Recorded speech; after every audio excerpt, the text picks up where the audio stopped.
We are taught that strength must be loud and visible to the world. Yet the Roman Emperor Marcus Aurelius wrote of a different kind of power, an inner citadel that remains unshaken by chaos. This is the quiet strength of Stoicism, a profound emotional fortitude built not on external validation, but on unbreakable internal principles. By the end of this exploration, you will possess a clear map for cultivating this resilient calm within your own life. We will uncover how to master your judgments, embrace your fate with courage, and discover why the greatest obstacles are often the very path to your growth. What does true strength truly mean to you? The first and most critical step in building quiet strength is learning to discern where your power truly lies. This is the core of the Stoic dichotomy of control, a simple but life-changing principle that separates everything in your life into two distinct categories. On one side are the things that are within your control, your own judgments, your desires, your intentions, and your actions. On the other side is everything else, every external event, the opinions of other people, your reputation, and the past. The philosopher Epictetus began his famous Enchiridion with this very idea, stating that some things are up to us and some things are not. When we confuse these two realms, when we try to command the weather or demand that others treat us with respect, we invite frustration and anxiety. Our energy drains into a bottomless pit, but when we focus all our effort solely on what is up to us, we build an unshakable foundation. Consider a critical comment left on a social media post. You cannot control the words someone else chose to type. That event belongs in the external column.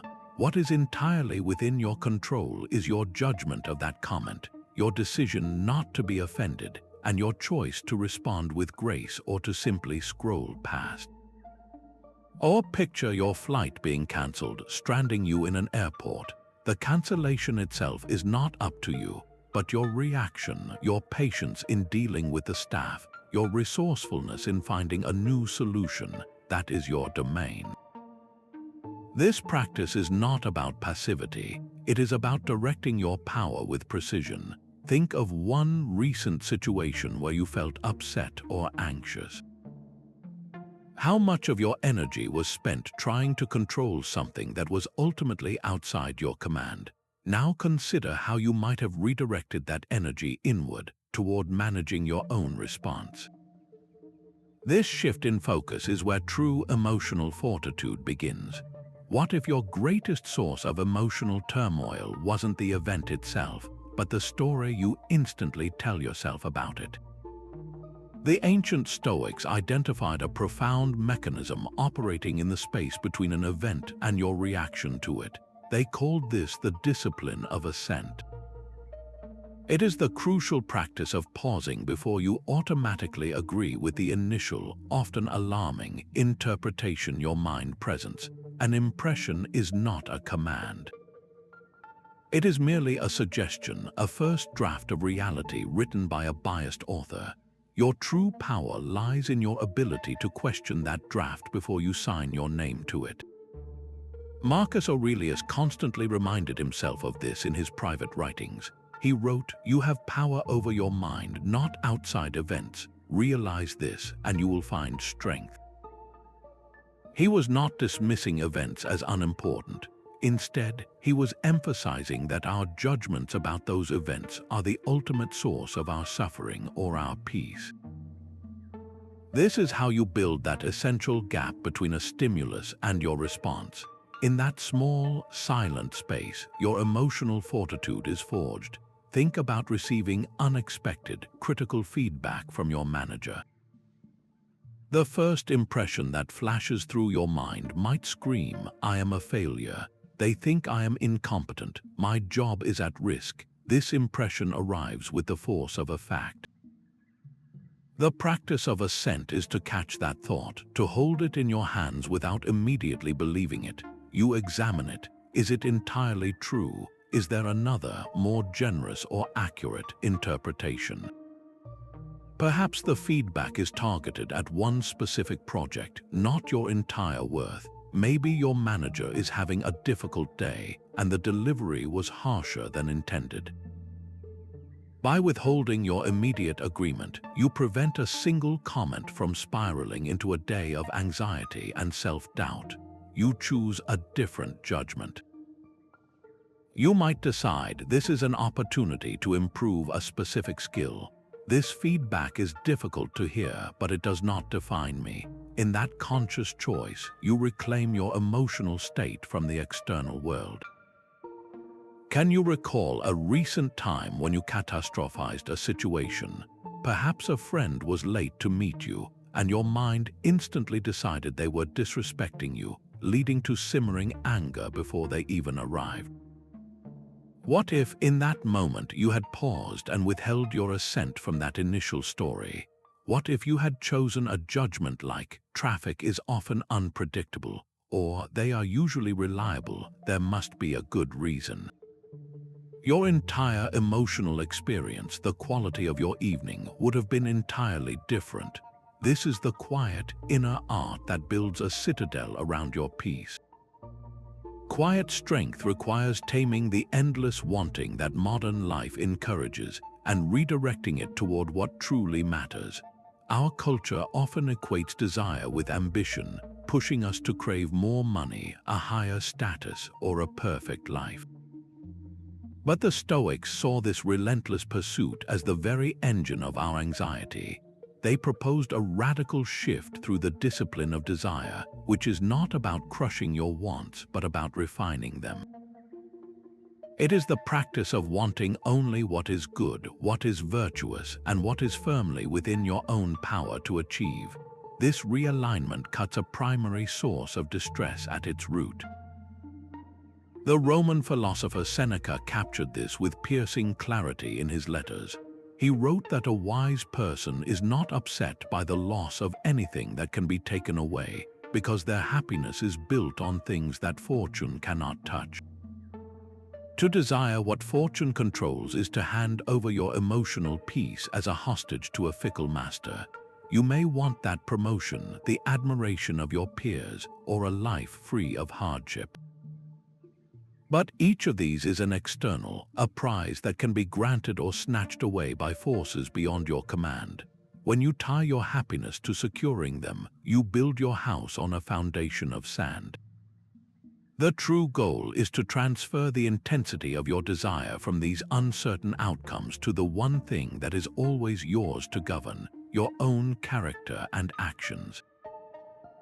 Consider the desire for a promotion. This is a classic external. It depends on the company's budget, the decisions of managers, and the performance of other candidates.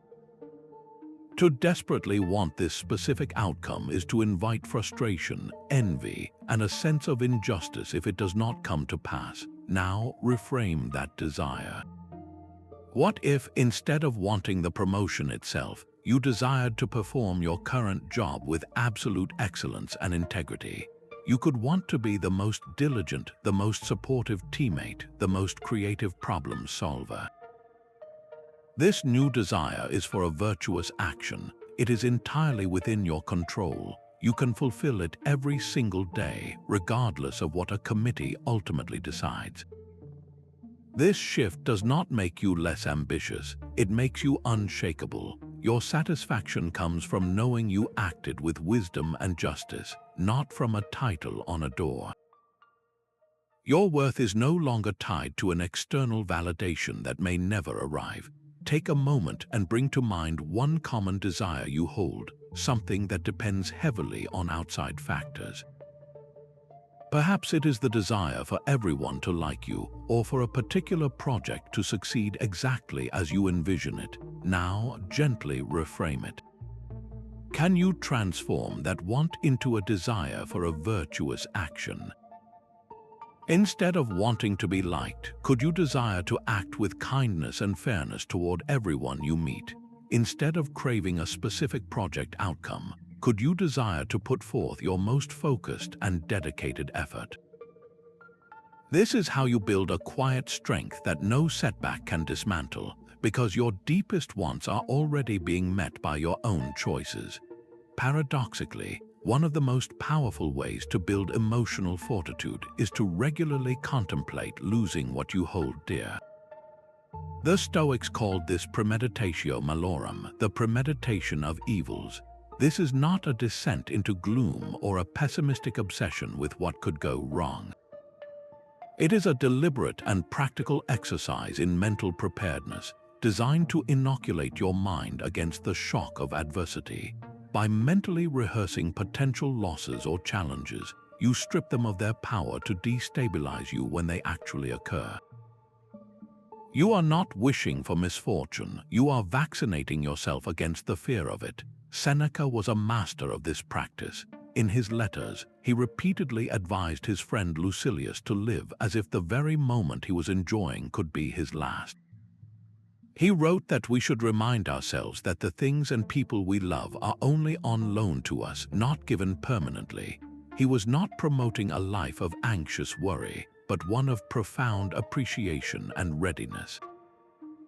When you deeply understand that everything is temporary, you begin to hold it with a lighter, more grateful grip. The exercise itself is simple, yet its effects are profound. Close your eyes for a moment and bring to mind something you value greatly, perhaps your career. Now, mentally rehearse the scenario of losing your job. Do not just acknowledge the possibility, walk through it. Imagine the meeting where you are let go, the feeling of clearing out your desk, the uncertainty of the days that follow. As you sit with this mental image, notice what happens. The initial spike of anxiety may arise, but as you stay with the thought, a remarkable shift often occurs. You start to see that you would survive. You begin to consider the hidden opportunities, the resilience you would be forced to cultivate. More importantly, when you open your eyes and return to the present, your job is still there. The simple act of having mentally let it go makes you appreciate its presence all the more. Your gratitude for your current work is instantly magnified, and the lurking fear of its loss is diminished. The challenge has been visited in your mind, and its shadow over your present peace begins to fade. Try this today with a minor concern. Spend just a few minutes visualizing a small setback, like your phone breaking or a planned outing being cancelled by rain. Observe how this mental rehearsal changes your relationship to that possibility, replacing fear with a quiet sense of readiness and a deeper appreciation for the simple, functioning normality of your day. When was the last time you stepped back from your immediate problems to see them in the context of the entire universe? There is a profound Stoic exercise designed to do exactly that, known as the view from above. This is not about dismissing your feelings as unimportant, but about placing them within a grander, truer scale.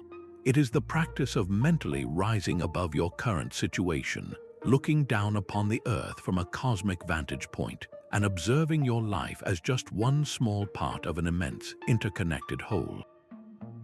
This perspective shrinks personal dramas, quiets the noisy ego, and fosters a deep sense of humility and connectedness. Marcus Aurelius returned to this practice again and again in his private writings. He would remind himself to frequently take a bird's-eye view of human affairs, to see the vastness of time and space, and to recognize how his own bustling worries were like the frantic scurrying of ants on a tiny pebble. He wrote that from this height you can see it all, the countless cities, the ceremonies, the voyages, the births and deaths. This was his method for draining the urgency and self-importance from his anxieties. He was not belittling his own life, but rather remembering its true proportion within the cosmos. You can apply this the next time you feel overwhelmed by a personal conflict or a wave of anger. In the heat of an argument, pause for just a moment, close your eyes and pull your mind's eye back. Picture the room you are in from the ceiling, then the building from the sky. then your city as a tiny grid of lights on the dark surface of the planet. Keep pulling back until you see the Earth itself, a fragile blue marble hanging in the immense black silence of space. On that sphere, among its billions of inhabitants, is the source of your current frustration. From here, how large does that problem truly appear? How significant is that single critical comment, that one missed opportunity, that perceived slight? This is not to make you feel insignificant, but to free you. Your troubles are real, but their power to dominate your entire emotional world is an illusion of proximity. The vastness puts them in their place, allowing you to return to the situation with a calmer heart and a clearer mind. The next time a strong negative emotion grips you, try this perspective. Note the shift in its intensity when you view it not from within the storm, but from the quiet expanse above it. True emotional fortitude isn't just enduring what life throws at you, it is learning to love it as if you had chosen it yourself. This is the ultimate expression of quiet strength, a principle the Stoics embodied called Amor Fati, a love of one's fate. It moves far beyond mere acceptance or Stoic resignation. It is an active, heartfelt embrace of every event, especially the difficult ones, as not just something to be tolerated, but as something necessary and beneficial for your growth. The philosopher Epictetus, born into slavery, laid the foundation for this when he taught that we should not seek for events to happen as we wish, but wish for events to happen as they do. Your life then becomes a seamless, unbroken thread. Every single moment, the joyous and the painful, becomes a strand you welcome into the fabric of your character. Imagine facing a significant career setback. Perhaps a project you poured your heart into is suddenly cancelled. The initial reaction might be devastation, a feeling of wasted time and effort. Amor Fati asks you to take a deeper breath and look again. What if this cancellation was not a failure, but a necessary redirection? Perhaps it frees you from a path that was ultimately misaligned with your core values. Maybe it forces you to develop new skills in navigating uncertainty, building a resilience you would not have gained otherwise. It could be clearing the space for an unexpected, far better opportunity that was waiting just around the corner. By loving this fate, you stop fighting reality and start working with it. You transform the energy of resentment into the fuel for creative renewal. The obstacle is no longer in your way, it becomes the way. Think of one current difficulty in your own life, a source of frustration or sadness. Now, challenge yourself to find one potential gift hidden within its challenging folds. Perhaps a period of loneliness is teaching you the profound value of your own company. Maybe a conflict with a colleague is revealing a boundary you need to set more clearly. When you search for the lesson, you cease to be a victim of circumstance and become a student of life itself. This is how you build a quiet strength so deep that it can find value, and even a strange kind of gratitude, in the very things that once would have broken you. There is a fortress within you, a place of perfect peace that no external storm can ever breach. This is the inner citadel, the Stoic metaphor for a self so grounded in virtue that chaos and change cannot rattle its foundations. It is not a physical place, but a state of mind you build brick by brick through the daily practice of these principles. Your happiness becomes tied not to the shifting winds of fortune, but to the unshakable bedrock of your own character. Marcus Aurelius himself spoke of retreating into this citadel, writing that now is the time to learn the logics of your own mind, for there you can find an immediate refuge, a sanctuary that is immune to any assault. You do not need to travel to find this tranquility. You only need to turn your attention inward. Consider the Roman senator Cato the Younger, a man who chose to end his own life rather than submit to the rule of Julius Caesar, whom he saw as a tyrant. His final act was not one of despair, but the ultimate expression of his inner citadel. Political freedom was gone, his cause was lost, but his personal freedom, his commitment to his principles, remained entirely within his control. He died with the same unwavering integrity with which he had lived. In a modern context, this looks like the emergency room doctor who moves with calm precision amid the chaos of a crisis. The alarms are blaring, the situation is dire, but within herself she has a citadel. She has trained for this. Her focus is not on the panic around her, but on the next right action, the next skillful decision that is within her power to make. Her calm is not the absence of pressure, but the presence of a fortified core. So what are the walls of your own inner citadel made of? Perhaps one wall is built from the bricks of courage, the ability to act rightly even when you are afraid. Another might be the stone of justice, your commitment to fairness in all your dealings. Maybe the strongest wall is self-discipline, the power to choose your long-term good over a short-term desire. Take a moment and visualize this quiet, strong place within you. What virtues form its strongest defenses? Is it patience, wisdom, or perhaps a deep and abiding sense of compassion? This is not a fantasy, it is the architecture of your character, constructed by your conscious choices every single day. The more you strengthen these walls, the more you will find that no opinion, no setback, no external event has the power to lay siege to your peace. To build a resilience that lasts, you must occasionally seek out what is uncomfortable on purpose. This sounds counterintuitive in a world dedicated to ease and convenience, yet it lies at the heart of forging unshakable emotional fortitude. The Stoics called this voluntary discomfort, a deliberate practice of temporarily giving up comforts you readily have available. It is not about punishing yourself or living a life of austerity, but about conducting a vital training exercise for your spirit.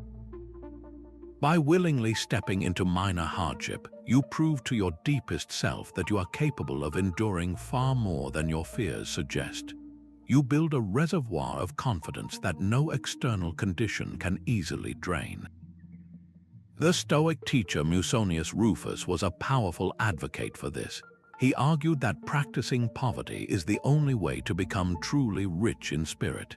He did not mean we should all be destitute, but that we should periodically practice going without, so that we are never terrified by the possibility of loss.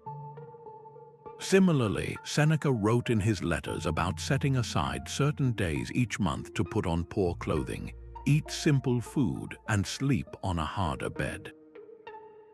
He said this was to train himself to understand that the things one fears to lose are not true necessities. This practice accomplishes two profound things at once. It hardens you against future misfortune by showing you that you can handle it, and it simultaneously cultivates a deep, genuine gratitude for the ordinary comforts you usually take for granted. The warmth of your bed feels infinitely more precious after you have chosen to sleep without an extra blanket. The taste of a simple meal becomes a feast after a day of fasting.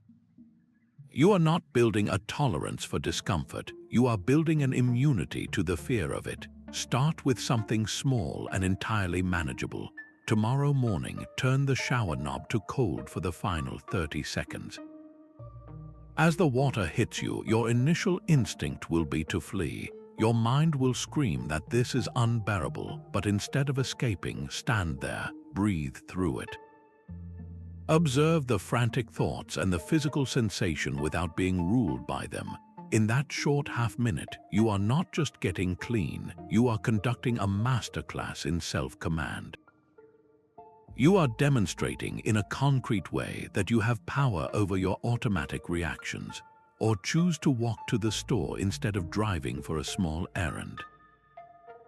Feel the slight strain in your legs, the breeze on your face, the extra time it takes. In that simple act, you are breaking the tyranny of convenience. You are reminding your body and mind that effort is not an enemy, but a familiar companion. Can you commit to one small act of voluntary discomfort this week? It does not need to be dramatic. Perhaps skip a meal you are looking forward to, or leave your phone at home during an evening walk. After you do it, pause and observe the quiet shift inside you.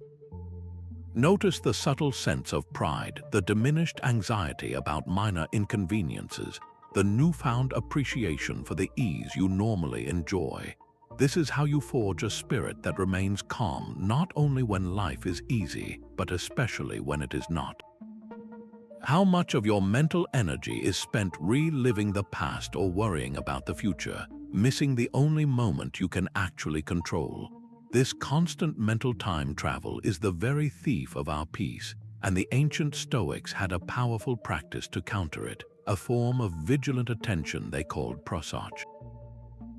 This is not a passive state of relaxation, but an active, disciplined awareness of your own mind, right here and now.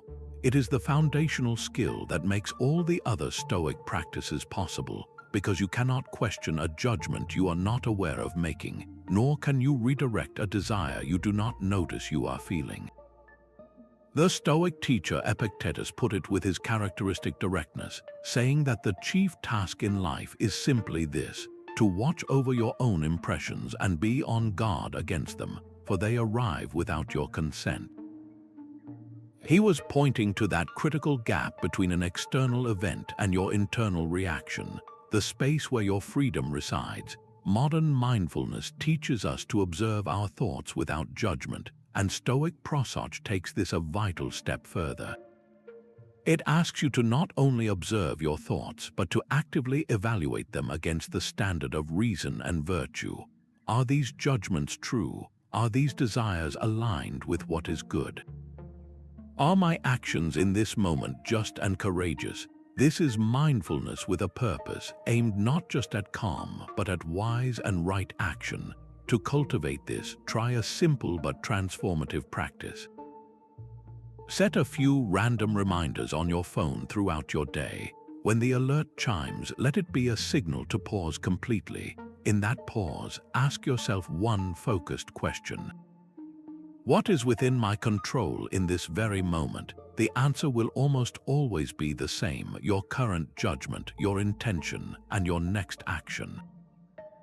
This tiny moment of reorientation pulls you out of the swirling stories about the past and future and anchors you firmly in your sphere of power. You can also begin by bringing this full attention to a single, routine activity today.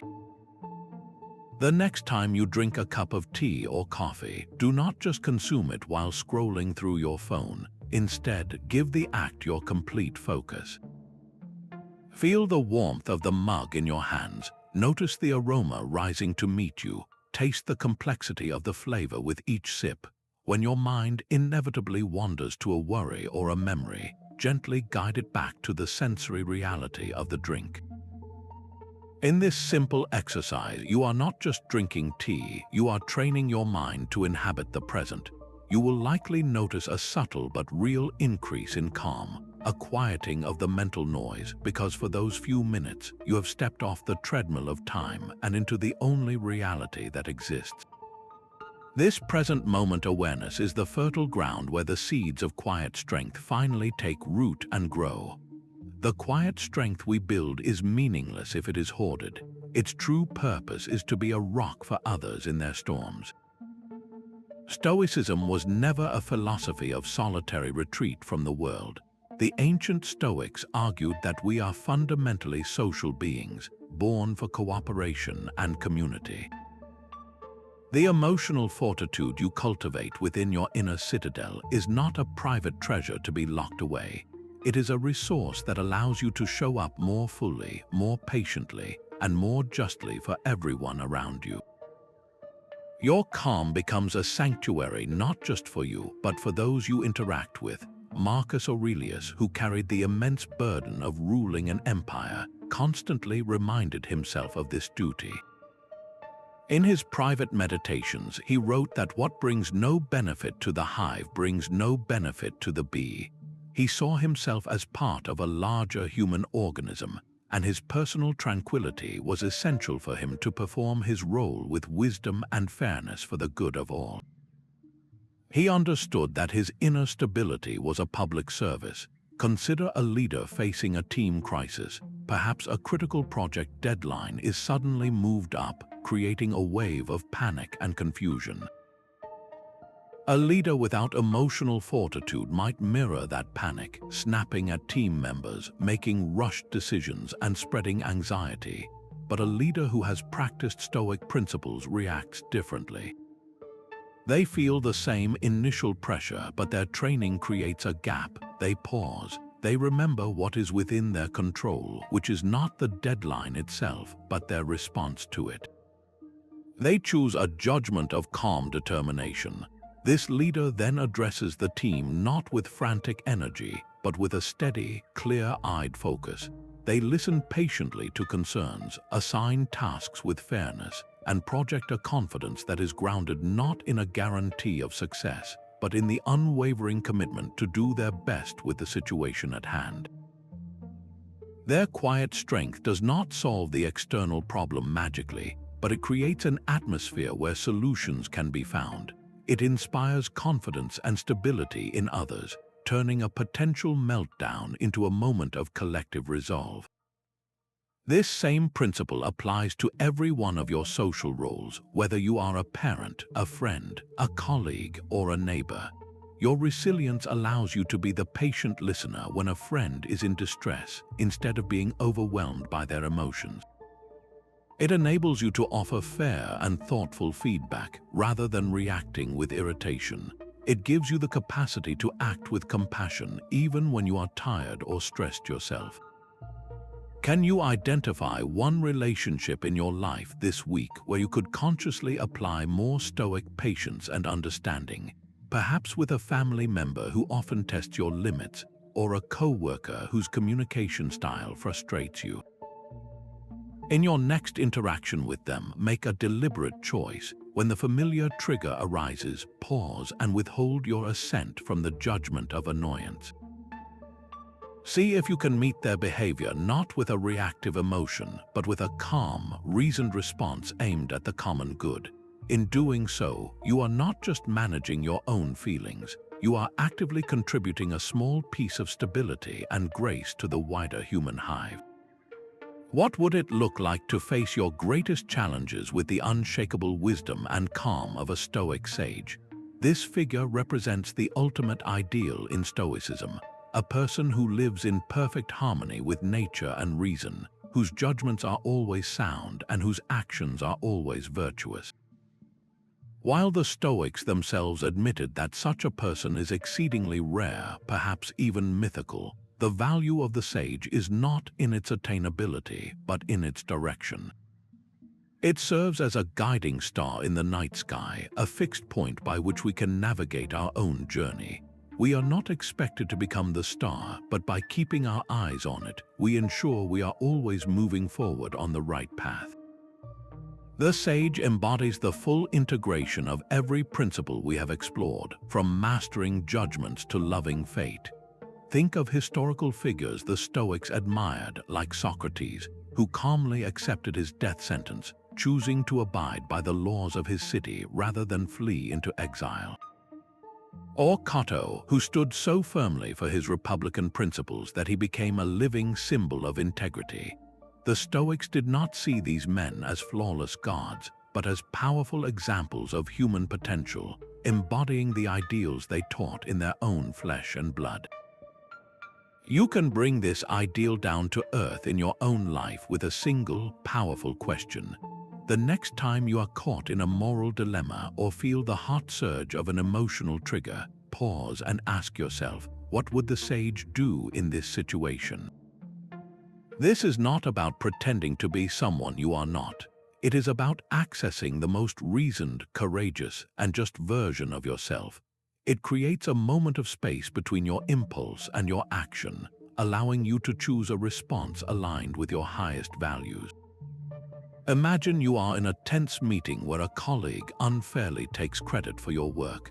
Your initial impression might be one of rage and betrayal, urging you to lash out. Instead, you breathe and pose the question. The sage would not respond with petty anger, but with a calm and firm commitment to truth. The sage might wait for the right moment to speak privately with a colleague, stating the facts clearly without malice, seeking a fair resolution rather than a public humiliation. By aiming for that standard, you elevate your own conduct. Which single quality of the Stoic sage do you find most compelling? Is it their profound courage, their unwavering justice, or their immense self-discipline? Choose just one. Now, contemplate one small, concrete step you could take this week to nurture that very quality within yourself. This is how a distant ideal becomes a living force, quietly shaping your actions and steadily building the unshakable person you are destined to become. The awareness of your own mortality is not a morbid fixation. It is a powerful tool for stripping away trivial concerns and focusing on what is essential. The Stoics called this practice Memento Mori, a Latin phrase meaning remember you must die. This was not a dark obsession with an end, but a bright and urgent reminder of life's precious and fleeting nature.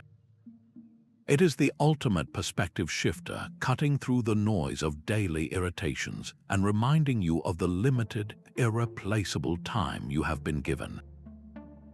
When you hold the reality of your own death in mind, the small stuff truly loses its power to consume your peace. The philosopher Seneca wrote about this with piercing clarity in his letters. He lamented that we are not given a short life, but we make it short, and we are not ill-supplied but wasteful of it. He observed that life is long enough if you know how to use it, but most people squander their hours on pointless worries, hollow ambitions, and petty conflicts, acting as if they will live forever. Remembering that you will die is the antidote to this wastefulness. It instills a profound urgency to stop postponing your life. It asks you a simple, sobering question. If not now, then when? Imagine carrying a quiet, sober understanding that today could be your last. This is not about fear, but about focus. How would you treat the people you love? What long-held grudge would suddenly seem too heavy to carry for another moment? Which tasks on your to-do list would reveal themselves as utterly insignificant, while others, like creating something meaningful or expressing your affection, would leap to the forefront? A simple morning ritual can anchor this awareness into your daily life. Before you check your phone or begin the rush of your day, take just 60 seconds of silence. In that minute, consciously bring to mind the fact that your life, and the lives of everyone you know, is temporary. Let this thought settle not as a weight but as a clarifier. It will sharpen your vision for the day ahead, helping you to distinguish between the urgent and the truly important. It makes it harder to waste your morning in an argument online or to procrastinate on a project that matters to your growth. Now take this reflection one step further. Grab a piece of paper and write down your answer to this question. What would you do differently today if you knew with certainty it was your final day? Your answer will not likely involve checking more emails or organizing your closet. It will point directly to your heart's true priorities, perhaps a conversation you need to have, a moment of quiet appreciation you want to savor, or a creative act you have been putting off. This list is not a morbid exercise. It is a map back to a life lived with purpose and without regret, guided by the quiet strength that comes from knowing what truly matters. Anger is a temporary madness, a fire that burns the vessel that contains it long before it touches its target. The Stoics viewed this passion, and others like it, not as an unavoidable human reaction, but as a critical failure of reason, an error in judgment that must be extinguished at its source. Seneca dedicated an entire work to this destructive emotion, stating plainly that no great thing is achieved through anger. He argued that anger is always harmful, that it is a brief insanity where we yield completely to the initial impression that we have been grievously wronged. The solution is not to manage the anger, but to dissolve the faulty judgment that created it. Imagine you are driving, focused on your destination, when another car swerves abruptly into your lane, forcing you to brake hard. Your heart hammers, your grip tightens on the wheel, and a hot wave of indignation floods your mind. The first impression screams, "That idiot, they did that on purpose to disrespect me." This is the precise moment where your emotional fortitude is tested. The Stoic practice is to catch that impression before it becomes a full-blown inferno. You pause, creating that vital gap. You question the judgment. Did that person truly act with the specific intention of wronging you? Is it not far more likely they are simply distracted, rushed, or made a clumsy mistake? By choosing a more rational and generous interpretation, you drain the anger of its fuel. You might decide, that was a dangerous maneuver, but my safety is my own responsibility.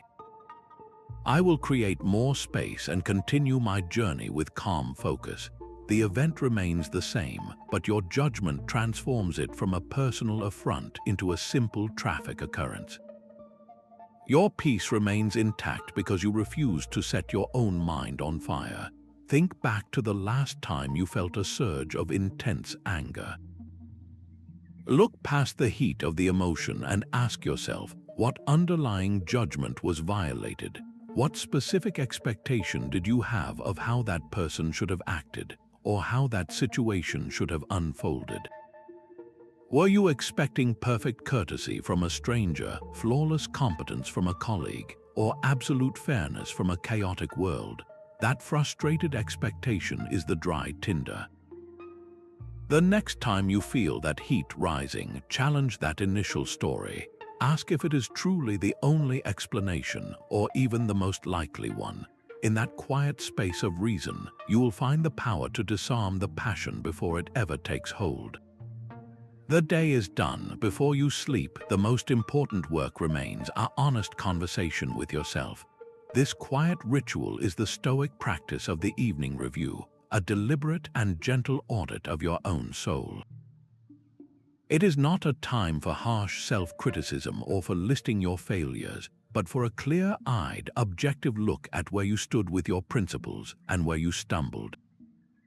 Its purpose is not to punish you for the past, but to prepare you for a better tomorrow. Seneca wrote in detail about his own version of this practice in his letters.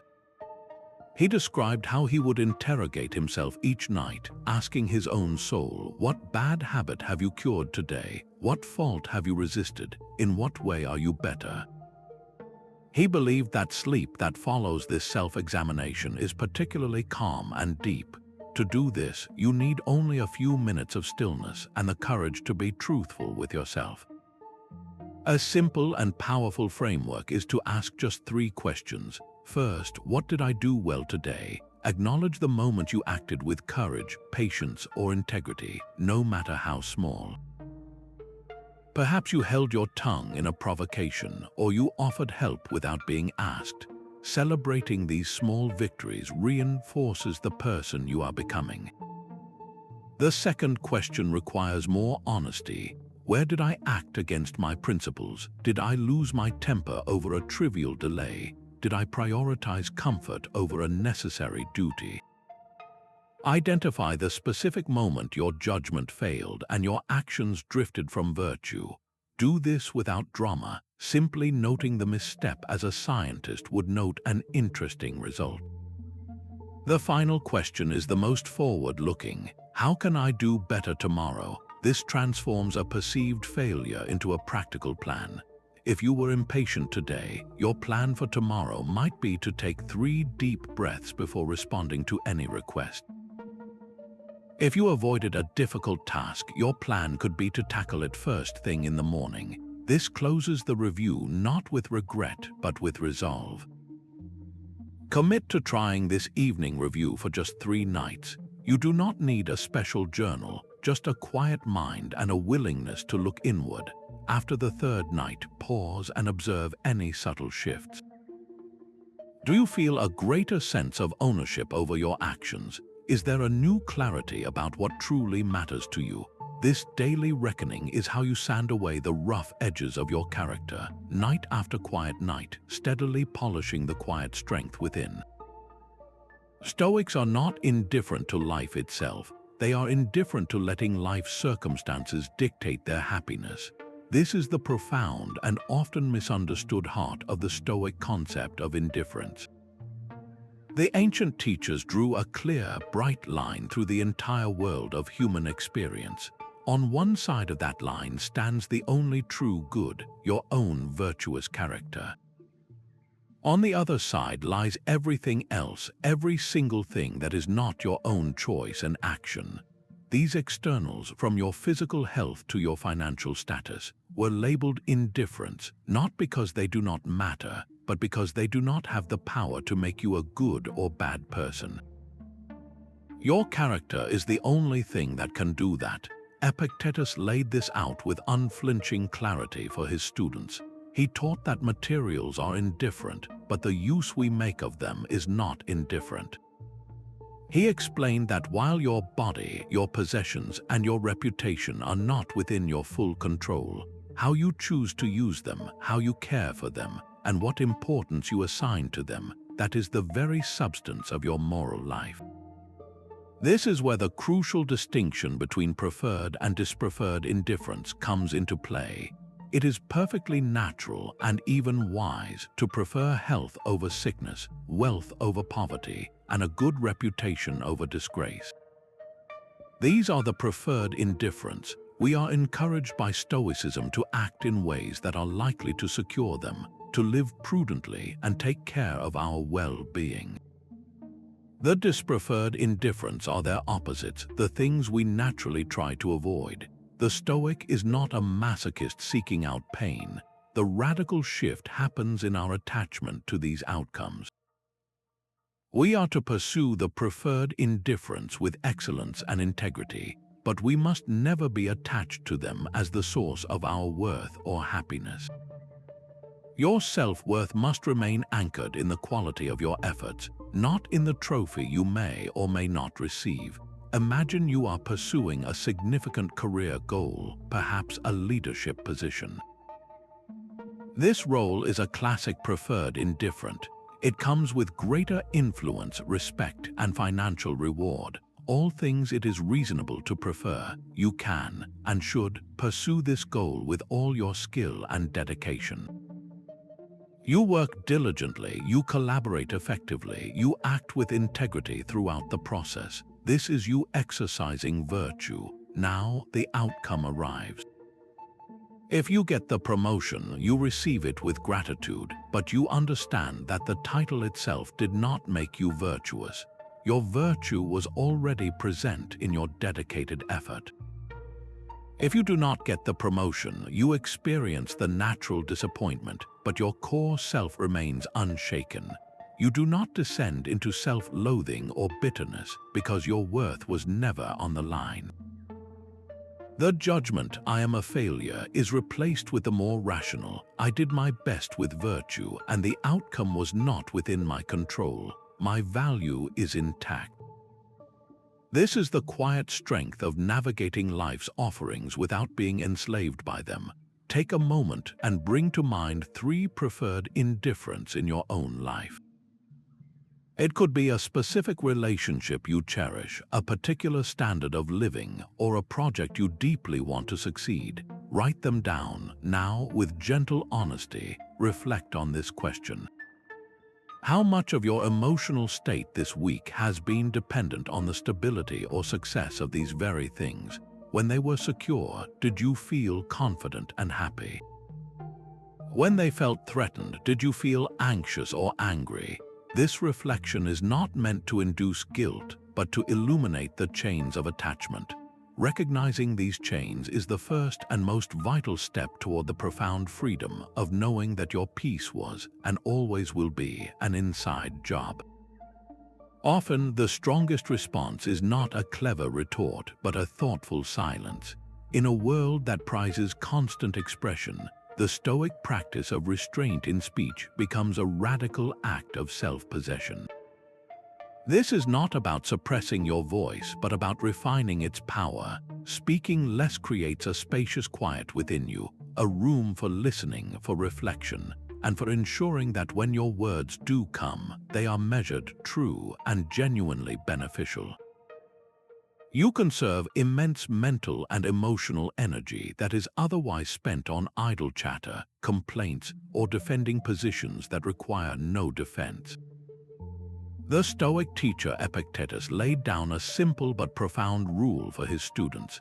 He said, "We have 2 ears and 1 mouth so that we can listen twice as much as we speak." He advised to be silent for the most part, or to speak only what is necessary and in few words. He specifically warned against speaking too much about your own exploits and dangers, and to avoid vulgar talk and gossip altogether.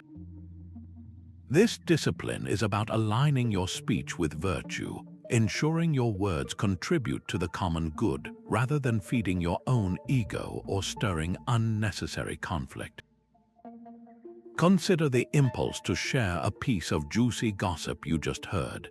The initial desire is to feel included, to be the bearer of interesting news. But if you pause and apply this filter, you ask a simple question. Are these words true? Are they necessary? Are they kind? Gossip almost always fails this test. By choosing silence, you not only avoid potential harm to others, you build a reputation for integrity, and you keep your own mind free from trivial dramas. Or picture yourself in a heated team discussion where everyone is talking over each other, eager to be heard. The common impulse is to raise your voice, to assert your point with greater force. But what if you did the opposite? What if you committed to listening intently, to absorbing every perspective, and only speaking when you had a concise point that could truly synthesize ideas or move the conversation forward? Your eventual contribution, born from that silence, would carry far more weight than any reactive interjection. Try this as a personal challenge. Choose one meeting or even a single hour of your day and make a conscious decision to speak only when it is absolutely necessary. Do not contribute to fill the air. Do not offer an opinion out of social habit. Simply listen. In that self-imposed quiet, you will notice a remarkable shift in your internal state. The frantic pressure to perform evaporates. You begin to hear not just the words others are saying, but the intentions and emotions behind them. Your own thoughts become clearer, less cluttered by the need for immediate expression. Tomorrow, as you move through your interactions, pay close attention to the engine behind your own speech. How often are you talking simply to fill an uncomfortable silence? How frequently are you explaining something that requires no explanation, or complaining about a minor inconvenience that is outside your control? Observe what you learn about yourself and your environment when your primary mode is reception, not transmission. This quiet discipline, this economy of words, forges a strength that needs no loud proclamation. The chains that bind you are not forged by circumstance, but by your refusal to accept things as they are. This is the final, liberating frontier of quiet strength, where you stop struggling against the current of reality and learn to swim with it. True freedom, in the Stoic sense, is not the power to make the world conform to your will, but the profound inner release that comes from aligning your will with the world as it actually is. Every moment you spend resisting what you cannot change is a moment of self-imposed imprisonment. The pain of aging, the inevitability of loss, the frustrating actions of other people, these are all facets of a universe operating by its own natural laws. To argue with these laws is as futile as shouting at the rain. The suffering is not in the rain itself, but in your demand that it stop. The philosopher Epictetus offered a simple, unforgettable metaphor to illustrate this shift. He said that when you are given a cup, you must remember that it is a cup, and when it breaks, you must remember that it is broken. The breaking is part of its nature, just as fragility is part of the nature of a clay vessel. To be disturbed and cry out when it shatters is to forget what it was all along. Your peace was never in the unbroken cup, but in your understanding and acceptance of its breakable nature. This applies directly to your own life. Perhaps you have been resisting a personal limitation, a chronic health condition that limits your energy, or a natural shyness that makes large social gatherings draining. The resistance itself, the internal narrative of why this is unfair and should not be happening to you, is the primary source of your exhaustion. Acceptance does not mean giving up. It means looking clearly at the fact of your condition and asking, given this reality, what is the most virtuous and effective way to live? Your energy is no longer wasted on the futile fight against what is, and is freed up for managing your life with wisdom and courage within those parameters. Or consider a global event that causes you anxiety, a political shift or an economic trend that feels entirely beyond your influence. You can spend hours each day in a state of agitated resistance, consuming news that fuels your outrage. Or you can accept the event as a present-moment fact of your environment, like a storm on the horizon. From that place of calm acceptance, your energy can then be directed toward what is within your control, perhaps supporting your local community, managing your own finances prudently, or simply cultivating a calm and reasoned perspective that benefits those around you. Acceptance is the precondition for effective action, not a substitute for it. Take a moment now and identify one aspect of your life you persistently resist. It might be a personality trait in a family member you cannot change, a past mistake you cannot undo, or a physical reality about yourself.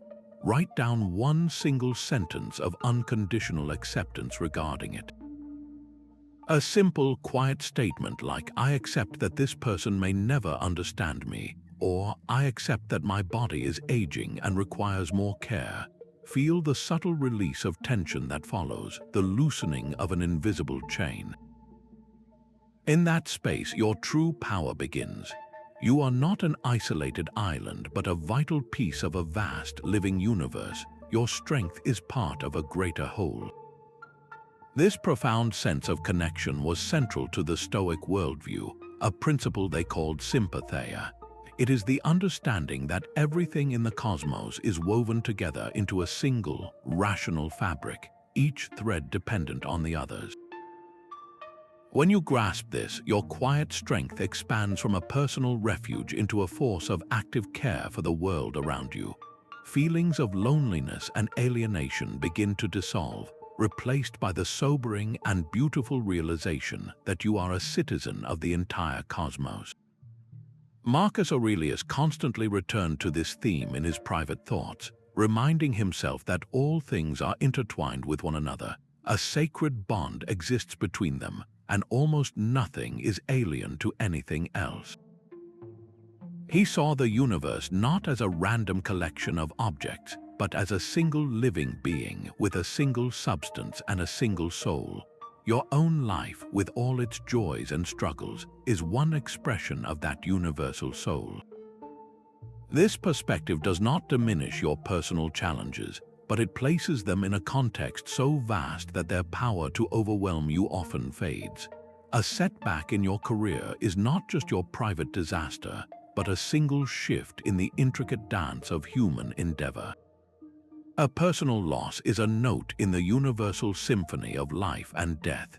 Seeing yourself as part of this immense, ordered whole fosters a deep and natural sense of duty. Your actions are no longer just about you. They ripple outward, affecting the cosmic community of which you are an inseparable part. This is where quiet strength transforms into compassionate action. Consider the simple, daily choice of reducing your waste. When you refuse a single-use plastic item, you are not just making an eco-friendly gesture. You are performing a Stoic act. You are acknowledging your connection to the oceans, to the wildlife, and to future generations. You are exercising the virtue of justice toward the whole system, taking only what you need and respecting the shared body of the planet. Your small act of restraint is a direct expression of your role as a cosmic citizen. It is a quiet, powerful statement that you understand your place in the web of existence. How do your actions today connect to the well-being of the whole? Perhaps your decision to respond with patience to a frustrated customer prevents a chain reaction of anger that might have colored their entire day. Your choice to complete a task with integrity, even when no one is watching, strengthens the collective trust in your community. Every decision you make is a thread you add to the universal tapestry. Can you identify one action from this week, however small, that was woven from this understanding of connection? When was the last time you stopped to genuinely appreciate the simple fact that you are alive and capable of virtue?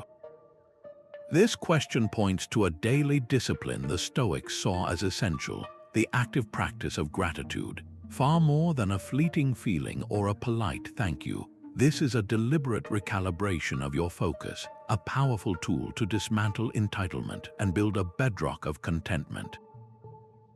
It is the conscious choice to turn your attention away from what you lack and toward the abundance that is already present, especially within your own character. For the Stoics, this practice extended to everything, even the hardships and the setbacks, because they understood that every challenge is a whetstone for your resilience. By being grateful for an obstacle, you transform it from an enemy into a teacher. Marcus Aurelius made this a cornerstone of his morning routine. In his private writings, he would list the things he was grateful for, not just the grand achievements, but the simple, foundational gifts. He expressed thanks for his teachers, for the nature that provides sustenance, and even for the capacity to understand the logic of the universe. He was actively wiring his mind to start the day from a place of abundance, not scarcity. You can build this same foundation with a simple ritual. Each morning, before the day's demands rush in, take a quiet moment to write down 3 specific things you are grateful for. Move beyond the general. Instead of writing family, you might write, for the patient tone my partner used this morning when I was stressed. Instead of health, you could write, for the feeling of my lungs filling with air during my walk. Focus on the often overlooked, the functioning of your senses, the lesson hidden in a recent mistake, or the simple beauty of the sky outside your window. This act does not ignore life's difficulties, it simply ensures they do not monopolize your perception, and then take this practice out into the world. Challenge yourself today to express genuine, specific gratitude to one person. Look a colleague in the eye and thank them for their reliability on a recent project. Tell a family member you are grateful for a small, routine kindness they perform. In that moment of sincere expression, observe the subtle internal shift. You are not just giving thanks, you are strengthening the very bonds of your shared humanity and affirming the good that exists all around you. A sound mind in a sound body is not a cliché for the Stoic, it is a practical necessity for a life of virtue.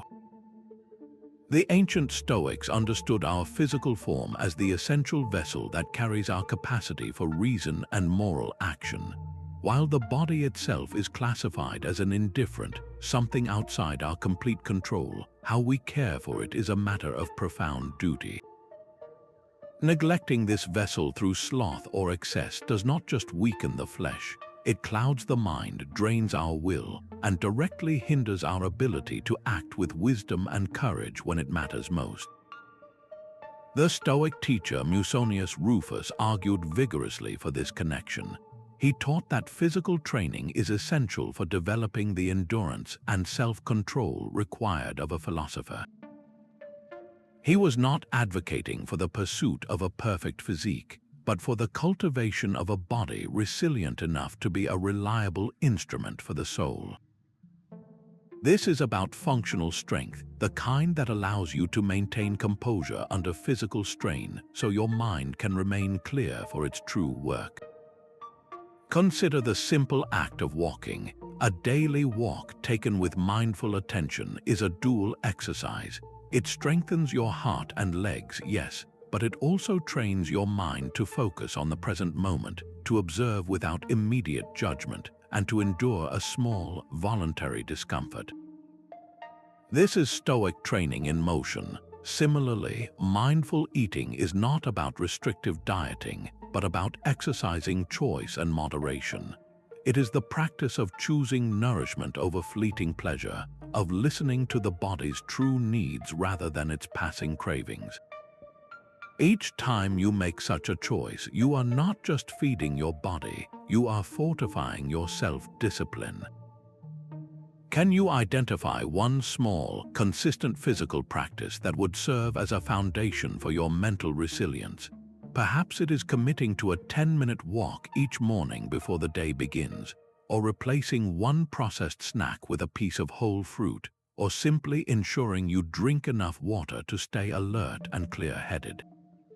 The goal is not a dramatic transformation, but a quiet, daily reaffirmation that your body is your partner in virtue, worthy of steady and moderate care. What one small change will you make this week to honor that partnership? What stands in the way becomes the way. Every barrier you face is an invitation to practice courage, patience, and creativity. This is the heart of the Stoic principle that your greatest challenges are not roadblocks on your path. They are the path itself. The very friction you wish to avoid is the essential grit that sharpens your character and forges your resilience.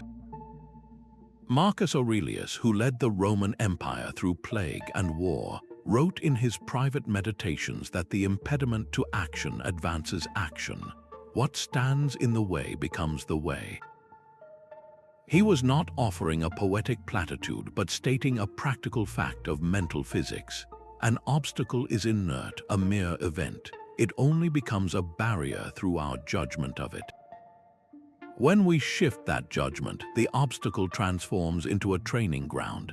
Epictetus, who knew the hardship of slavery, taught his students to see every difficulty as a form of athletic training, a chance to strengthen the muscles of their soul. He said that difficulties are what show men what they are. A crisis does not make the person, it reveals who they have been training to become all along. Imagine a young entrepreneur whose first business venture fails completely. The initial judgment is one of crushing defeat, a personal failure that defines their worth.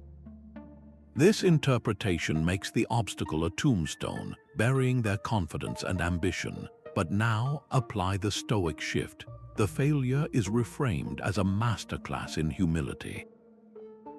It strips away arrogance and forces a clear-eyed look at what went wrong. It becomes a rigorous lesson in financial prudence, market awareness, and personal adaptability. The entrepreneur who learns these lessons from the ashes of their first attempt builds their second venture on a foundation of tested wisdom, not untested optimism. The failure was not the end of the road, it was the necessary curriculum to walk a better one. Look at one current obstacle in your own life, a source of frustration or worry. It could be a strained relationship, a financial pressure, or a health concern. Now pause and ask yourself a single, powerful question. How can this very situation be used as my training ground? If it tests your patience, then your practice is to cultivate deeper calm. If it challenges your creativity, then your task is to find new solutions. If it triggers your fear, then your opportunity is to act with small, consistent courage. Brainstorm one concrete way you could use this obstacle as fuel for your growth this week. In that simple act of reframing, you stop fighting your circumstances and start working with them, discovering that the way forward was hidden within the challenge all along. The same inner strength that steadies you in stormy weather must also anchor you when the sun shines, lest you are tossed about by good fortune as well as bad. We often understand the need for resilience when facing defeat, but we rarely see the equal danger in our moments of triumph. This balanced state of mind is what the Stoics called equanimity. the practice of meeting both success and failure with the same calm acceptance, because you recognize them both as external events, fleeting gifts from a fickle fortune. Becoming intoxicated by a victory is just another form of being controlled by the outside world. Your inner citadel must be as firm against the seductive whispers of praise as it is against the shouts of criticism. Seneca saw this clearly, warning that we must prepare ourselves for the loss of fortune's favors just as diligently as we brace for her attacks. He wrote that prosperity can be a heavier burden than adversity, for it tests our character not with hardship, but with distraction and vanity. The wise person, therefore, does not swell with pride in good times, nor shrink in despair in bad times. They understand that the trophy and the failure are both mere impressions, and their true worth is measured only by the virtue they exercised in the pursuit. Consider an athlete who has just won a championship. The crowd is roaring, confetti is falling, and the world is shouting their name. In that intoxicating moment, a fragile ego might attach its entire identity to this victory, believing the medal has made them someone special. But the athlete grounded in stoic equanimity feels the joy, certainly, yet they meet it with a quiet mind. Their focus remains on the process that brought them here, the discipline of their training, the integrity of their effort, and the support of their team. They know this win is transient, that next season will bring new challengers, and that their true value lies not in a single piece of metal, but in the resilient character they built day by day in the gym. The victory is celebrated, but it is not mistaken for the source of their worth. Can you recall a recent success in your own life, perhaps a promotion at work or praise for a project well done? Look back with gentle honesty and ask yourself, did your inner peace become dependent on that outcome? Did your mood lift because you felt externally validated, and would it have fallen just as sharply if that validation had been withheld? This reflection is not meant to rob joy from your achievements, but to free that joy from the conditional approval of the world. When you can hold success lightly, as a preferred indifferent that you enjoyed but never needed, you build a quiet strength that no turn of fate can ever dismantle. When does the pursuit of more become the enemy of enough and of your peace? This is a question the Stoics confronted with unflinching honesty, recognizing that our greatest burdens are often the invisible chains of our own limitless desires.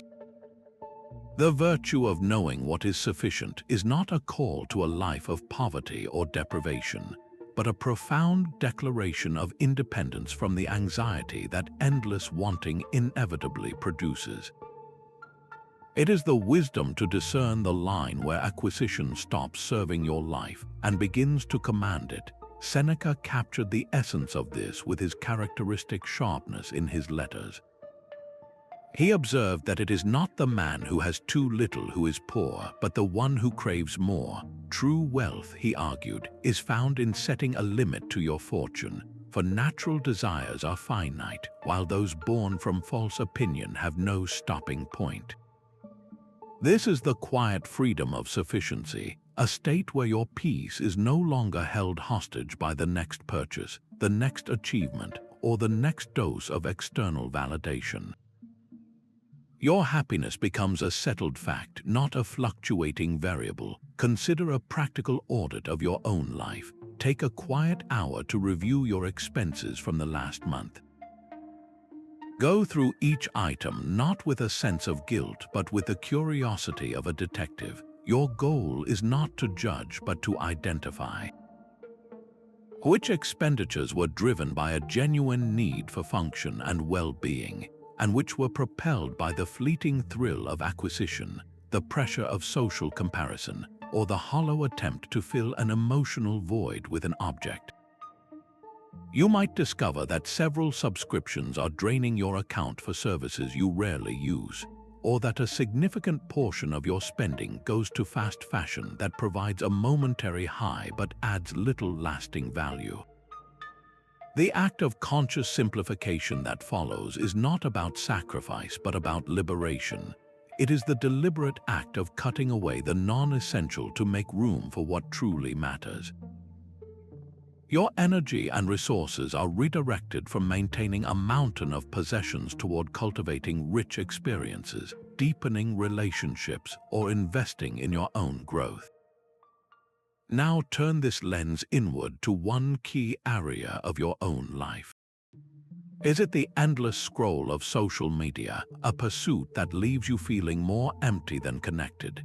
Is it the accumulation of possessions in your home, creating a physical clutter that mirrors a mental one?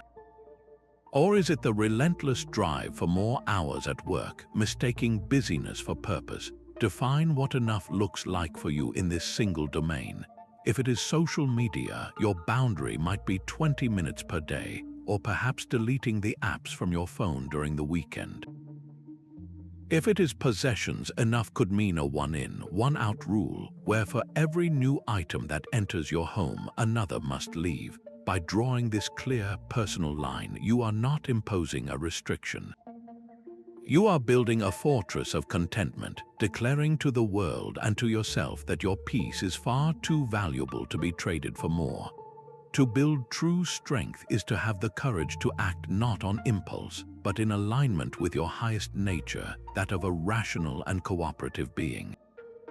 This is the heart of the Stoic injunction to live according to nature. For the Stoics, nature was not merely the trees and the rivers, but the entire rational order of the cosmos, a universe governed by a divine and intelligent logic. Our own human nature is a fragment of this cosmic reason, designed for clear thinking and for community. To act against this intrinsic design, to lie out of fear or to act unjustly out of greed, is to create a deep internal fracture. It is a rebellion against your own soul, and that rebellion is the very source of weakness and discontent. The founders of the school, from Zeno to Cleans, placed this principle at the absolute center of their philosophy. They taught that a good flow of life is one lived in harmony with nature, which means living in accord with both the universe's reason and our own human virtue. A life of vice is not just morally wrong, it is fundamentally irrational, a futile struggle against the current of reality itself. Imagine you are faced with a difficult choice at work. A colleague has made a significant error on a shared project, and you have the opportunity to quietly let them take the blame, preserving your own reputation. The impulsive, self-protective reaction is to remain silent, to tell the convenient lie through omission. But this act is a violation of your nature. It requires you to suppress your capacity for justice and your role as a cooperative member of a team. It creates a hidden conflict within you, a quiet shame that erodes your self-respect. The choice to live according to nature, however, is to gather your courage and speak the difficult truth to your manager. You explain the situation with fairness, acknowledging your colleague's mistake without malice, and offering a collaborative solution to fix the problem. This action, though it may feel risky in the moment, aligns with your core design as a rational and social being. It forges integrity instead of fracturing it, and the quiet strength you feel afterward is the peace of being in harmony with yourself. What one decision are you currently weighing in your own life? Look at the options before you and ask this simple, clarifying question. Which choice reflects the most rational, courageous, and cooperative version of who I am designed to be? The path that answers this call is the one that builds the unshakable fortitude of a life lived in accordance with nature. Holding onto a grudge is like drinking poison and expecting the other person to suffer. Stoic forgiveness is the antidote you administer to yourself. This act has nothing to do with excusing a harmful deed or reconciling with someone who remains untrustworthy. It is a deeply rational and selfishly beneficial choice to dissolve the judgment of being wronged that you have been carrying inside you. The resentment is the poison, a slow burning fire in your own soul that the other person may have long forgotten. When you forgive, you are not doing it for them. You are declaring your own emotional independence. Marcus Aurelius constantly reminded himself to view the actions of difficult people as stemming from a kind of ignorance. He wrote that it is necessary to bear with them, for they cannot help but act according to their own flawed understanding of what is good. When someone wrongs you, the Stoic perspective is that they are acting from a mistaken belief that their action will somehow benefit them. They are confused about the nature of the good, chasing a shadow of it through deception or cruelty. This does not make their action right, but it does reframe it from a personal attack into a human error. Your peace is too valuable to be shattered every time someone else makes a mistake. To practice this, try a simple but profound writing exercise. Take a piece of paper and write a letter of forgiveness to the person you resent. Detail the hurt, express the anger, and then consciously state your release. Write that you are choosing to free yourself from the weight of this story. The letter is not for sending. Its power lies in the act of externalizing the burden and then consciously setting it down on the page. As you write, you are not condoning their actions.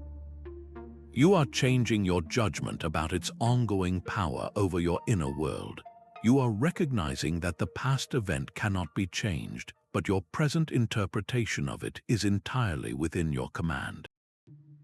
Can you identify one person from your past or present whom you have not fully forgiven? Bring their name to mind without flinching.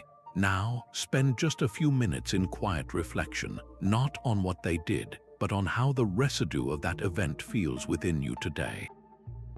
Does it feel like a tightness in your chest, a simmering irritation that surfaces at random moments? This is the emotional bondage that Stoic forgiveness seeks to dissolve. By releasing them, you are not granting them a pardon. You are issuing a decree for your own freedom. The quiet strength you seek is not built in a day, but in the countless small choices you make each moment to return to reason and virtue. This entire journey has been about a single, transformative idea, that philosophy is not a topic for academic debate but a craft for living, a continuous practice that shapes your character with every passing hour. You are not a student who graduates from these lessons. You are an eternal apprentice to your own better nature, honing your skills for a lifetime. The Roman philosopher Seneca put it perfectly in his letters.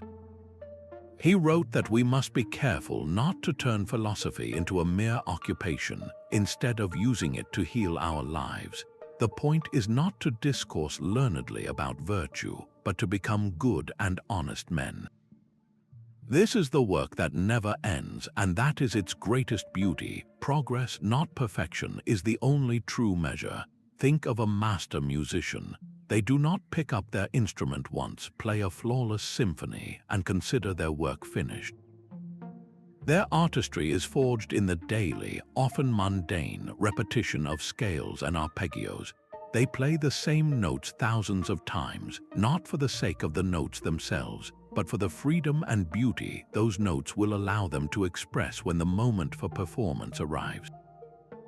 Your practice of Stoic principles is the same. The morning reflection, the evening review, the pause before reacting in anger, these are your scales. You are not doing them to achieve a state of permanent, unruffled perfection. You are doing them to build the muscle memory of virtue, so that when life presents its inevitable symphonies of chaos and opportunity, your response comes from a place of ingrained strength and grace. Can you commit to just one of these scales for the next 30 days? Perhaps it is the daily practice of the dichotomy of control each morning, or the evening review of your actions each night. Maybe it is the simple commitment to find one thing to be grateful for before your feet even touch the floor. Do not choose something grand. Choose something small and specific, something you can do consistently. The power is not in a single heroic effort, but in the gentle, persistent return to the practice day after quiet day. This is how a philosophy becomes a life, and how a journey without a final destination becomes its own profound reward. Your journey through the quiet strength of Stoicism has been a map back to your own unshakable core. We began by drawing that essential line, the dichotomy of control, separating your own judgments and actions from the vast, unpredictable sea of externals. From there, we learn to pause in the space between an event and our reaction, mastering our judgments by questioning the initial, often alarming, stories our minds tell. We discovered the profound freedom of Amor Fati, of loving our fate, not with resignation but with an active heart that welcomes every obstacle as the very path to our growth. And we explored the daily practices, from evening reviews to voluntary discomfort, that brick by brick construct the inner citadel, a sanctuary of peace that no outside storm can breach. This entire structure rests on a simple, life-altering truth, that your emotional fortitude is an inside job, built through the consistent application of this ancient wisdom. The philosopher Epictetus offered perhaps the most liberating summary of this entire journey when he taught, "Freedom is secured not by the fulfillment of what you desire, but by the removal of your desires." Your quiet strength is found in wanting only what you can truly have, your own virtuous character. As we conclude, I invite you to look back over this exploration. Which single Stoic insight resonated most deeply within you? Was it the power of pausing before you assent to a judgment, the liberation of loving your fate, or the quiet discipline of focusing only on what is yours to control? Whatever it was, that is your starting point. Carry that one insight forward with you tomorrow. Practice it in the small moments and watch as it begins to quietly transform your relationship with the world. I would be honored to hear about your experience. What does quiet strength mean to you now? Please share your thoughts and reflections in the comments below. If this journey has been valuable, consider subscribing to continue walking this path of living a thoughtful, resilient, and stoic